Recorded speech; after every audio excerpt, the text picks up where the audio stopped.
집권 여당인 더불어민주당의 새 원내대표로 삼선의 홍영표 의원이 선출됐습니다. 국회 취재기자 연결해서 자세히 들어보도록 하겠습니다. 임성우 기자. 네, 국회입니다. 네, 노웅래 홍영표 의원의 2파전이었는데요. 홍영표 의원이 민주당 새 원내대표로 선출이 됐군요. 네, 그렇습니다. 조금 전에 열린 민주당 원내대표 선거에서 홍영표 의원이 78표를 얻어서 38표를 기록한 노웅래 의원을 꺾고 당선됐습니다. 이 홍신임 원내대표는 인천 부평의리 지역구로 18대부터 이번 20대 국회까지 내리 3선을 했습니다. 지난해에도 경선에 나섰긴 했는데 그때는 우원식 의원에게 7표 차이로 져서 고배를 마셨고 올해 재수 끝에 당선됐습니다. 이 홍신임 원내대표는 민주당 내에서도 대표적으로 친노무현계, 친문재인계로 일컬어지는 정치인입니다. 대우차에 입사한 뒤 노동운동을 하다가 16대 대선 때 노무현 후보를 도우면서 정계에 입문했고 이해찬 총리의 비서관을 지내기도 했습니다. 또 지난 2012년 18대 대선 때는 문재인 후보의 선거대책위원회 종합상황실장을 지냈습니다.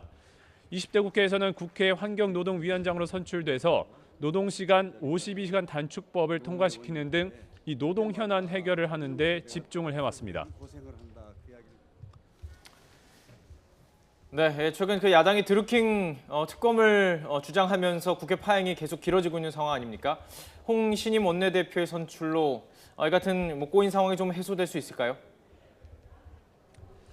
네, 방금 전에 말씀하신 대로 이 국회 파행 문제가 지금 최대 현안 문제인데요. 방금 홍영표 신임 원내대표는 이 간단히 당선 소감을 밝힌 뒤에 현재 국회 본관 앞에서 단식 농성을 벌이고 있는 한국당 김성태 원내대표를 만나러 갔습니다. 이 짧게 면담을 했는데요. 김성태 원내대표도 어제 이 민주당의 새 원내대표가 선출이 되면 특검안 협상의 물꼬가 트일 수 있을 거라고 기대한 바 있습니다. 하지만 여야의 입장차가 당장 좁혀질지는 아직 불투명한 상황입니다. 이 지방선거가 한 달 앞으로 다가온 상황에서 여야의 정치적 득실이 너무나 다르기 때문입니다. 이 최근 여론조사를 보면 남북 화해 분위기로 문 대통령과 여당의 지지율이 크게 치솟은 상황에서 한국당이 수세에 몰린 상황입니다. 한국당은 이런 상황에서 지방선거 전에 드루킹 특검을 시행하고 또 수사 범위에 문재인 대통령과 김경수 의원, 또 민주당, 또 대선 선거운동 전반을 쟁점화해서 반전을 노리겠다는 계산입니다.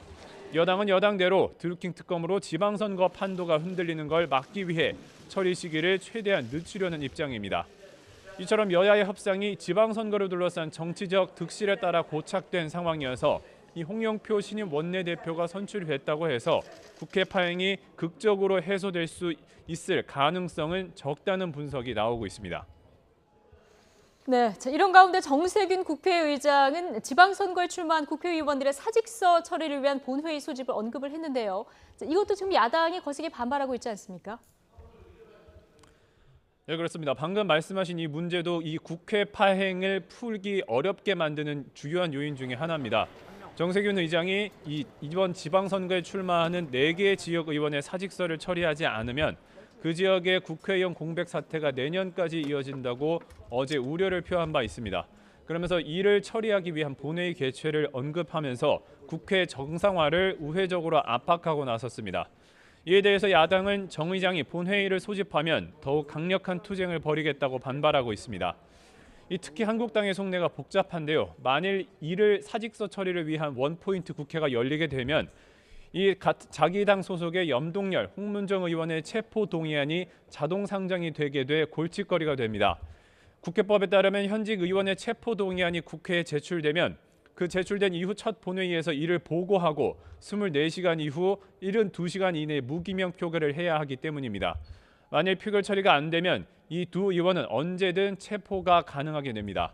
이 같은 사정이 얽혀 있기 때문에 이 의원 사직서 처리를 위한 원포인트 국회의 개회 여부는 오늘 새로 선출된 민주당 홍영표 원내대표와 야당이 특검안 협상이 향후 어떻게 진행될지를 지켜본 뒤에야 가늠할 수 있을 것으로 보입니다. 지금까지 국회에서 YTN 임성호입니다.